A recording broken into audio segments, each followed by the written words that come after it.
Ceramicspeed. If you're interested in high-end bicycle stuff, then you probably know about this brand and the huge price tag its products come with.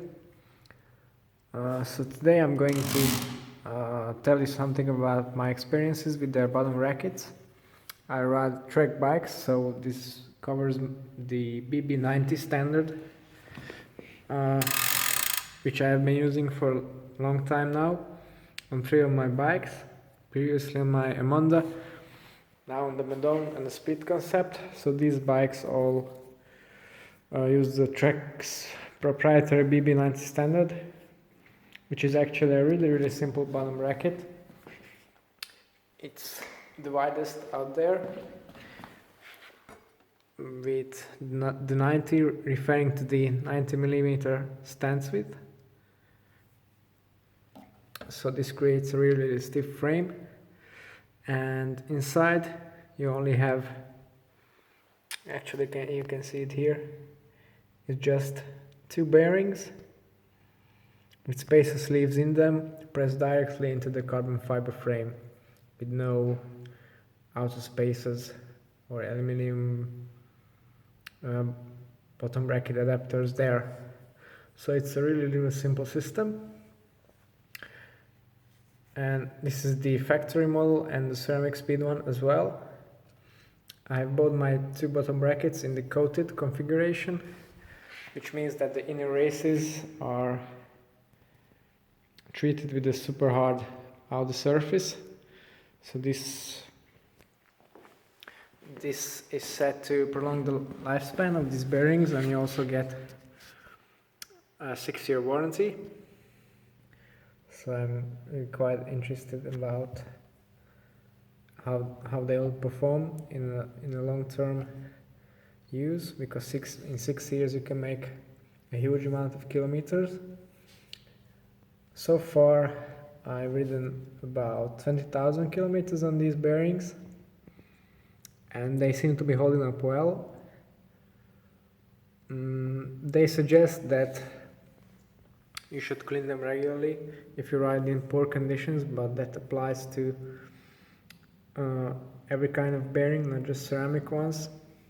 I found that their pulley wheels are a little more sensitive than standard ones, but the bottom brackets seem to be completely bulletproof. Until now I've ridden them in some pretty terrible conditions, and I've heard that the standard track bottom brackets don't hold up, at least the bearings in them don't hold up too well.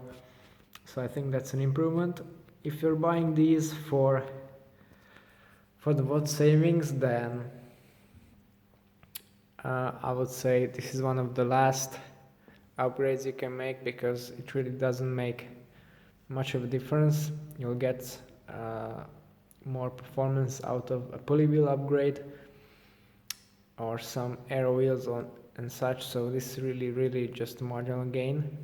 I would say it's more of an investment in terms of durability.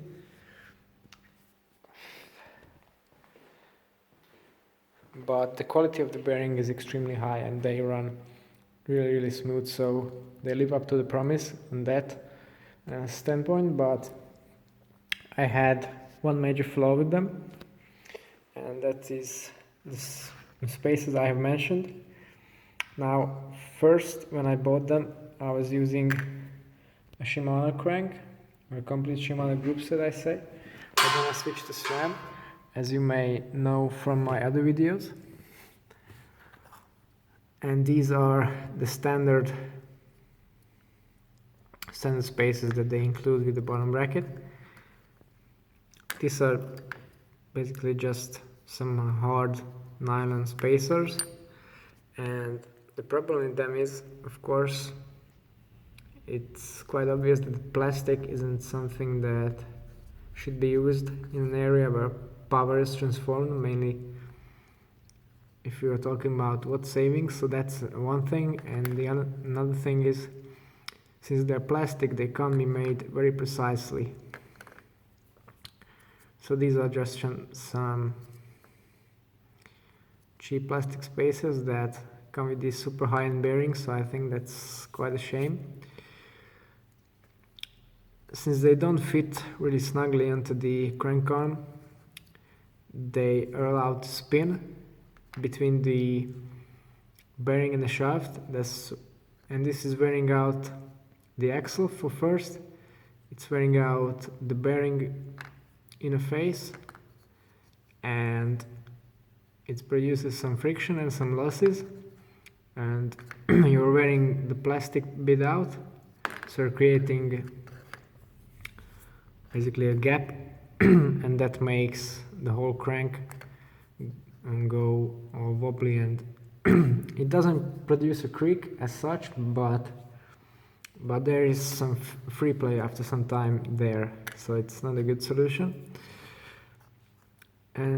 But the good thing about these spacers is that I didn't have to buy a different bottom bracket or different bearings when I used the SRAM crank. I just had these modified, so I had another set of plastic cups 3D printed for the non-drive side, as the SRAM cranks only use a 22mm axle on the, well, I mean the axle is 24mm on basically the whole length, but it tapers down to 22 at the non-drive side, so I had to make different spacers to fit them. But again, since these were plastic, they came out even worse than the standard ones, and they wore out, producing a lot of play, and my whole bottom bracket area, my whole crank was just swaying from side to side when I started pedaling hard. So I had to ditch these, and what I did was I went into a machine shop and I had some precision machined aluminum spacers made, and this solves, of course, the durability issue. It solves the fitment issue. These are tolerance fitted to both the bearing and the crank, so they can't spin, they don't flex, they don't bend under load, so the whole bottom bracket area just became a whole lot stiffer and friction free. And another thing is that when you are preloading the bearing on the Shimano version or even the SRAM version, you are basically pressing this plastic outer lip against the seal on the bearing, which creates friction. So I modified the design, and the outer diameter of my sleeves is only 30mm, which means that I can't actually make the sleeve touch the outer side of the bearing, and thus it is impossible for this to create friction in there. And it also eliminates the need for the spring washer in the GXP crank, which again makes the whole system more reliable and simpler. And this way I've got less friction and zero play. There's no play at all since it's precision fitted. It wasn't cheap, but I think it was a worthy upgrade, and it just looks so much neater now. No play whatsoever.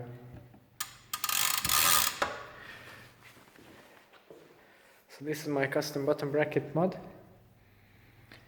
It's really a shame that Ceramicspeed don't make these themselves.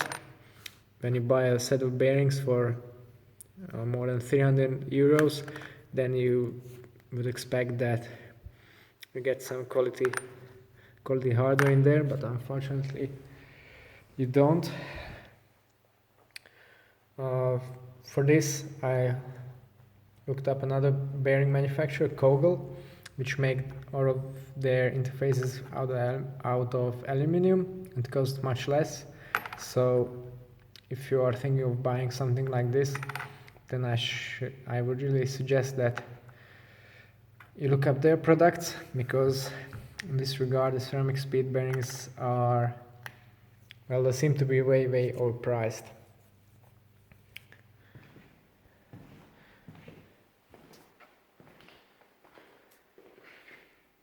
So let's have another look. Yeah, Ceramicspeed right there with a little bit of modification. Okay, so that's enough, I think, about bottom brackets and bearings and cups. If you like this video and would like to see more content regularly uploaded about high-end and custom cycling related stuff, then don't forget to subscribe to my channel. I hope you like this video. Thanks for watching.